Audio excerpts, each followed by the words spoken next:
Presentación ya debería terminar aquí, porque a partir de ahora todo lo que digas solo puede empeorar esa imagen que has presentado, ¿no?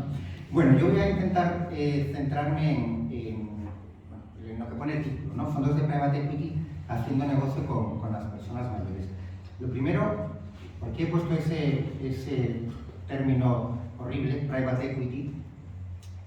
Bueno, pues porque es el tipo de fondos que más invierten en el sector de las residencias. Private equity sería capital privado, se define por oposición a capital público, es decir, este tipo de fondos suelen invertir en empresas que no cotizan en bolsa. Las que cotizan en bolsa serían las empresas de capital público y los fondos de private equity, que tienen cada vez mayor poder y mayor patrimonio, se definen porque invierten en ese otro tipo de empresas que no coticen en bolsa, ¿no? Y como vamos a ver, son las mayoritarias, los fondos mayoritarios en el sector de las residencias de personas mayores. No los únicos, pero sí los mayoritarios. Bueno, quería empezar por un poco de contexto, ¿no? En España, bueno, en otros países europeos, pero desde el siglo XIX hasta el final del franquismo, existían eso que se llamaban asilos, ¿no? Que bueno, como aquí unos cuantos que tenemos alguna edad, pues lo recordaremos, pero bueno, este era un concepto de beneficencia, de bueno, pues acoger a personas que están completamente solas o que no tenían familia, bueno, un concepto de beneficencia además controlado básicamente por la Iglesia y en concreto por congregaciones de monjas, ¿no?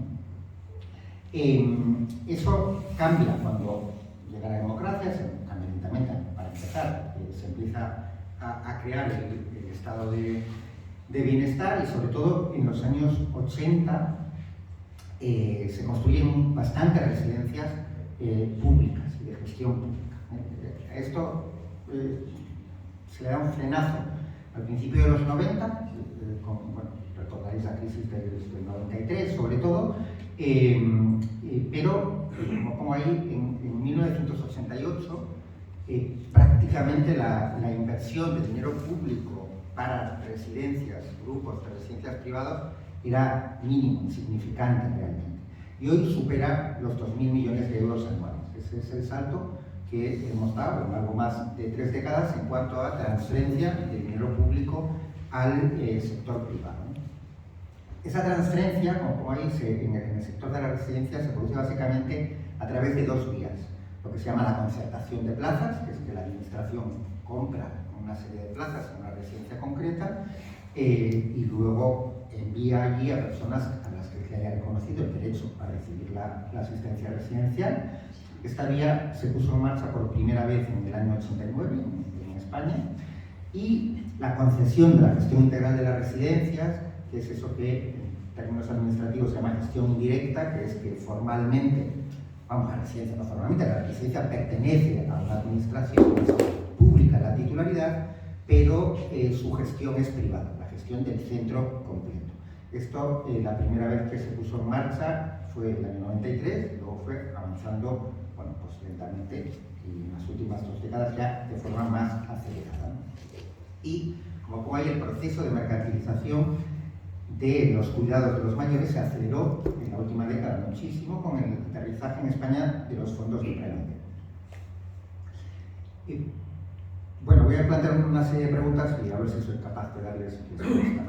¿Por qué se fijan los fondos en la residencia? Los fondos tienen mucho dinero porque el sector de las residencias de mayores en concreto les parece interesante, ¿no? Y hay 5 causas, yo creo que muy claras, ¿no?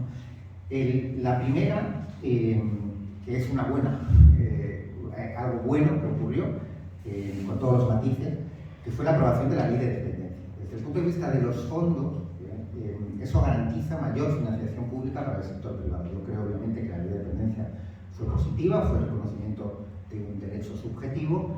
Otra cosa es que luego falló, probablemente también por el momento en que se aprueba, 2006, a las puertas de la enorme crisis que estalla en el 2008, pero falló durante años la financiación. Y bueno, cuando llegó Rajoy al gobierno no es que fallase la financiación, sino que directamente se la cargó.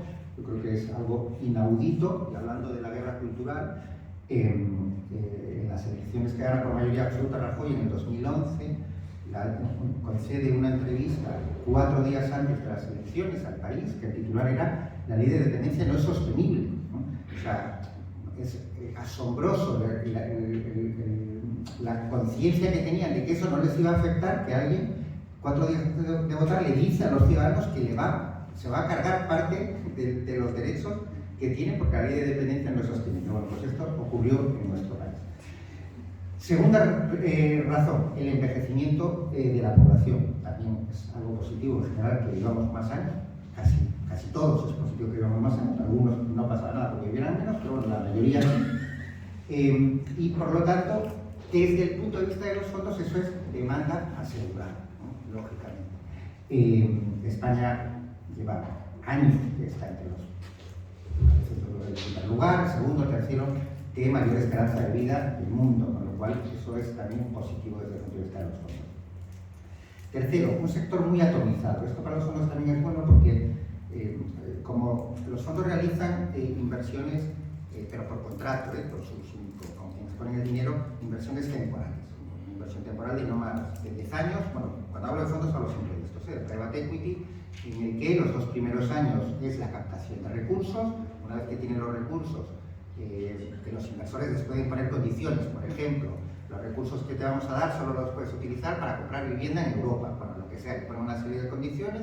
En los 5 o 6 años siguientes invierten en determinados negocios con la idea de a los 5 o 6 años vender dando el mayor pelotazo posible. Eso digamos que la vida de una inversión tipo de un fondo de private equity. 2 años de captación de dinero, la inversión y luego la venta. Cuando deciden entrar en un negocio y tienen esos 4 o 5 años para engordar la vaca, ¿no? Y venderla, para que luego esté mucho más lustrosa y poder venderla, una vía habitual de hacerlo es comprar empresas de la competencia que sean más débiles, que sean más pequeñas, que no tengan tantos recursos. Por lo tanto, para este tipo de fondos, un sector atomizado es maravilloso porque van a tener muchas oportunidades de comprar otras pequeñas residencias, otros pequeños grupos y crecer, por lo tanto, que es su objetivo. El cuarto factor es que es un negocio que genera un elevado flujo de caja. Todos los meses las personas mayores o las administraciones, si de alguna manera ayudan a esa persona a pagar la residencia, bueno, pues pagan. Por lo tanto, ese elevado flujo de caja es muy importante para ellos porque las operaciones de compra las suelen hacer, bueno, el término en inglés es LBO, compra apalancada, en las que se endeudan muchísimo y por lo tanto para ellos es absolutamente necesario, bueno, no es necesario, pero es mucho mejor entrar en un negocio que tenga mucho flujo de caja porque les ayuda a repagar la deuda. Las residencias, los supermercados, donde han invertido mucho últimamente, en fin, hay muchos que tienen ese elemento del flujo de caja. Y el quinto factor, porque estos 4 se podrían compartir con otros países europeos, menos parte de ellos. El quinto es un factor completamente hispano, ¿no? Que es el hundimiento de las cajas de ahorros. Que puedes decir, caramba, ¿por qué relaciona este tipo las cajas de ahorros con los fondos? Bueno, la respuesta es sencilla, ¿no? En 2010, las cajas eran accionistas principales, significativos, de 5 de los 9 grupos que había en 2010 en España. 5 de los 9 principales grupos tenían como accionista de referencia a las cajas de ahorros. Voy a leer los nombres porque enlaza con otra de las cuestiones, es que de las 5, 4 ya no existen. ¿Por qué? Porque se fueron fusionando, han cambiado de nombre, ¿no? Los 5 eran Coevitae, AMA, Sanirres, Geriatros y Vitalia Home. Lo único que sigue existiendo ahora con ese nombre es Vitalia Home. Todos esos 5 grupos terminaron o en manos de fondos de private equity o de multinacionales, ¿no? Por lo tanto, digamos que hubo un factor añadido que les ayudó a crecer de forma muy continua.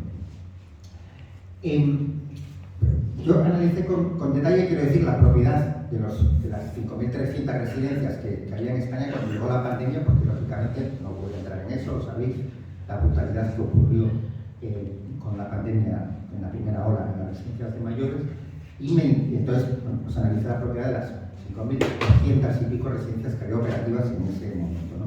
El dibujo que sale es que había 8 grupos claramente hegemónicos, son datos de diciembre de 2020, Bueno, los tenéis ahí. Hay tres, Domusvi es con diferencia el grupo más potente en España, es el único que tiene presidencias en las 17 comunidades autónomas.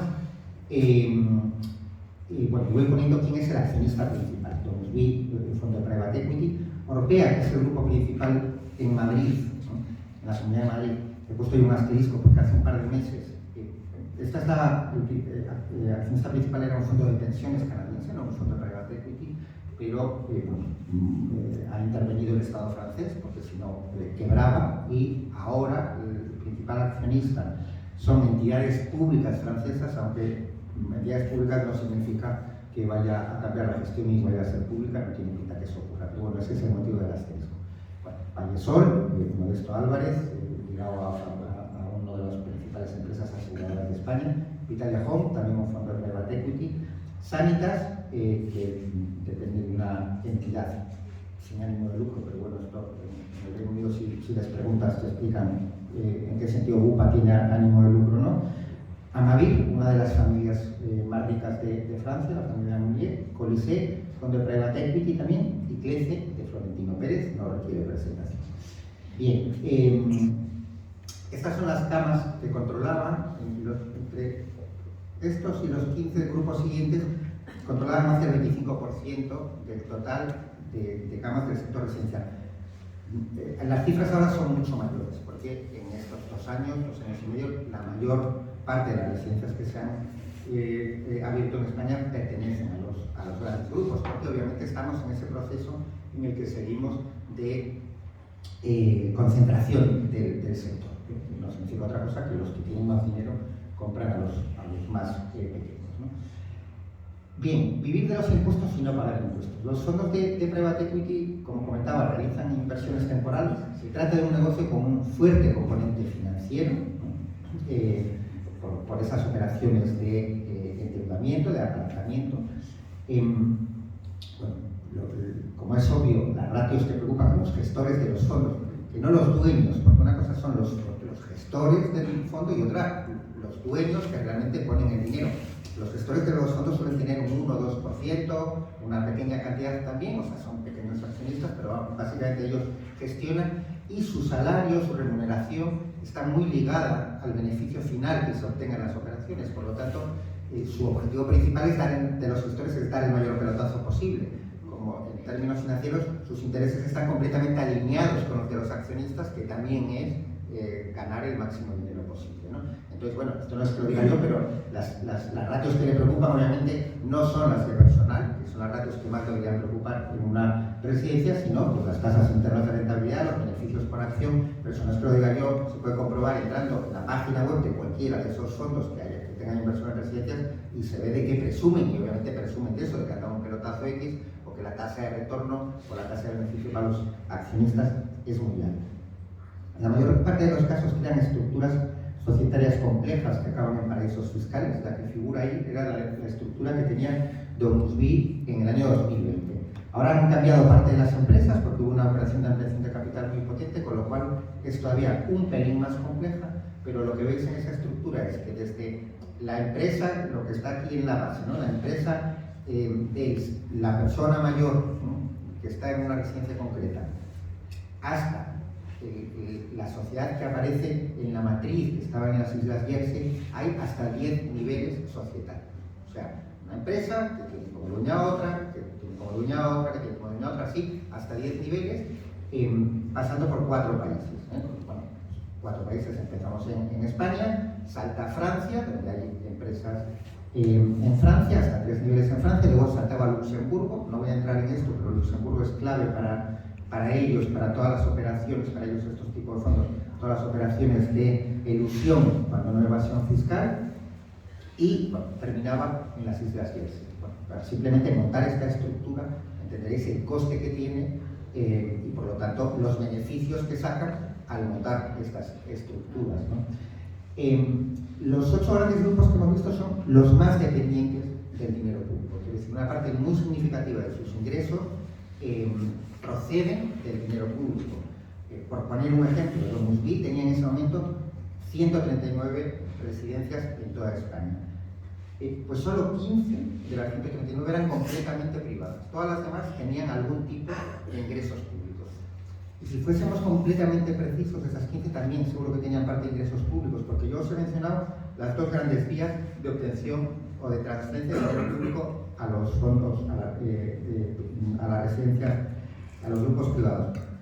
Hay una tercera que es el cheque a residencia, que no lo he contemplado, pero hay comunidades donde Castilla y León, por ejemplo, donde es muy potente, que también es otra vía, además con un claro elemento de injusticia económica, también de transferencia de dinero público.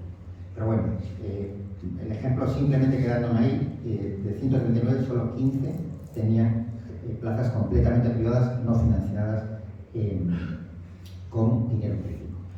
Y bueno, la conclusión es obvia, es lo que pongo ahí, la auténtica paradoja, ¿no? Que se montan estructuras transnacionales que tienen solo dos objetivos: pagar menos impuestos y la opacidad, que no haya transparencia, al final son quienes viven en gran medida del dinero que los estados recaudan gracias a los impuestos.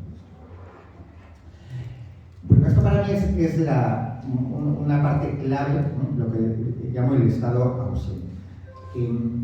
Y es fundamental para los fondos el estado ausente a la hora de invertir.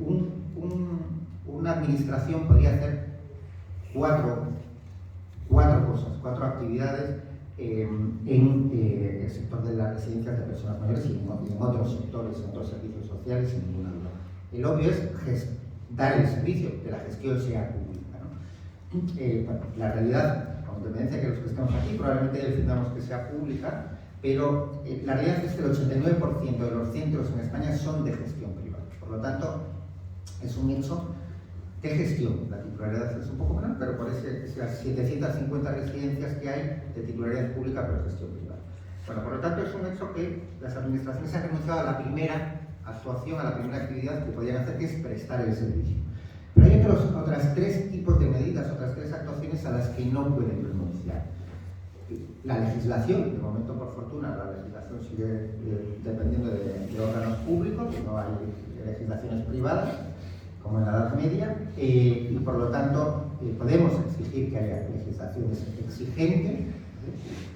Las inspecciones efectivas, porque aparte de legislaciones exigentes necesitamos que haya inspecciones para comprobar que esa legislación se cumple, y sanciones ejemplares, porque obviamente si de las inspecciones se deduce que alguien está cometiendo una sanción, pues hay que sancionarlo y que realmente sea ejemplar en el sentido de que la sanción no incentive a seguir cometiendo irregularidades. No tengo tiempo ahora para entrar, yo creo que en más ejemplos, pero bueno, eso ocurre con nuestro régimen sancionador en la práctica en las residencias de mayores. En los tres campos se puede hablar de un estado ausente, y esto es absolutamente fundamental para que entren los fondos de privatización. Porque si tuviésemos un sector completamente privatizado, o sea, donde las administraciones renuncian a prestar el servicio, pero la legislación fuese realmente exigente, con unos retos de personal potentes para garantizar el cuidado de los mayores, si hubiese unas inspecciones efectivas, donde no solo hay que cambiar el número de inspectores en toda España, a principios del año 2000 había 200 y pico inspectores para toda España, pues fuesen superhéroes y superheroínas, entonces esos inspectores no podrían inspeccionar el sector con seriedad, pero también hay que cambiar el modelo de inspección. Y si hubiese sanciones ejemplares y esas tres cosas funcionasen, los fondos de private equity no tendrían interés en venir a España porque no podrían sacar el beneficio que ofrecen. Las residencias son en negocios, ¿no?, desde su punto de vista, con gastos muy poco flexibles. Alrededor del 65% deberían ser costes laborales, y la otra gran fractura es la alimentación. Cuando alguien quiere ganar más dinero con bueno, cualquier negocio tiene dos vías: o genera mayores ingresos o recorta los gastos. En las residencias generar mayores ingresos también es complicado, porque si tienen 150 camas, tienen 150 camas, no tienen 200. Y por otro lado, los ingresos, bueno, pues a veces también dependen de acuerdos, o sea que puedes tocar los ingresos, pero no mucho. Pero lo que puedes tocar sin duda son los gastos, porque eso sí que depende más de ti, ¿no?, de la empresa. Y bueno, y aquí puse un ejemplo, ¿no? Imaginemos que un gran grupo que gestione 15.000 plazas, 15.000 camas en una residencia, y que recorta el yogur de la mañana. Quiero decir que no he puesto ahí un nombre pero digamos que la inspiración me vino por comentarios de personas con las que hablé para hacer el libro. Bueno, pues, y que lo compren a un precio muy barato, porque compran muchos yogures a lo largo del año que lo compran a 10 céntimos. Esto era antes de la inflación, este ejemplo. Bien, 15.000 personas por 365 días por 10 céntimos son medio millón de euros. Y es una medida que a lo mejor pasa desapercibida, que han quitado ese yogur. Bueno, pues ahora imaginaos, multiplicad esto cuando alguien quiere convertir una residencia en una máquina de hacer dinero, ¿no? Cómo toca estos elementos. Y por eso, porque estos son las dos grandes facturas, cuando los familiares de residentes se quejan, ¿de qué se quejan siempre? De que no hay personal y de que la comida es muy mala. La razón no es algo aleatorio, es que ahí es donde recortan para ganar dinero. Y esto ya es el final y va en línea con la guerra cultural, ¿no? Yo creo que por el tipo de actividad que hacen, el tipo de negocio que buscan los fondos de private equity es incompatible con unos servicios residenciales de calidad, porque mejorar los cuidados va directamente contra su cuenta de resultados. Así que la factura la terminan pagando los mayores en forma de poco personal que les atienda a una alimentación deficiente. Entonces yo creo que como sociedad, bueno, podemos plantearnos muchas más, pero para mí deberíamos plantearnos esas tres preguntas clave que he puesto ahí, ¿no? Que es, ¿cualquier actor privado puede gestionar una residencia? O sea, más allá del debate público-privado, que a mí me parece muy bien, pero bueno, aceptando la situación en la que es, por ley comunitaria, probablemente no se podría prohibir por completo, pero sí, cualquier actor privado puede gestionar. Uno que monte estructuras societarias en paraísos fiscales, ¿lo tratamos como un operador más o no? Segunda, ¿las ganancias generadas como geriátrico pueden ser ilimitadas? ¿O es un tipo de actividad a la que se le puede poner, como hay en algún país de Norte de Europa, un límite en el que no puede tener un beneficio más del 5, del 7%? Y tercera, ¿pueden participar en concursos públicos, adjudicaciones públicas, empresas de las que se desconoce quiénes son sus propietarios? Porque como los fondos de private equity no dicen quiénes son sus accionistas, yo teóricamente, y en la práctica, cuando se produce una adjudicación de una residencia, yo no sé si la persona, el consejero de turno o la persona que preside la mesa de adjudicación, si tiene acciones, se ha invertido en ese mismo fondo al que le da la adjudicación. Si las tiene él y las tiene un familiar. Esto es una barbaridad que debería ser inaceptable. Entonces, para poder concursar, lo mínimo que deberían exigir las administraciones a empresas con fondos de private equity o con un accionariado opaco es que desvelen quiénes son los accionistas, porque si tú quieres montar una empresa en Jersey, oye, allá tú, pero es que tú quieres montar una empresa en Jersey y vivir del dinero público. Por lo tanto, si tú quieres vivir del dinero público, lo mínimo es que el público sepa quién eres, ya que te vas a quedar con su dinero, ¿no? Y bueno, y esto es todo. Encantado luego de si hay preguntas y sé contestarlas, pues hacerlo. Y muchas gracias por venir.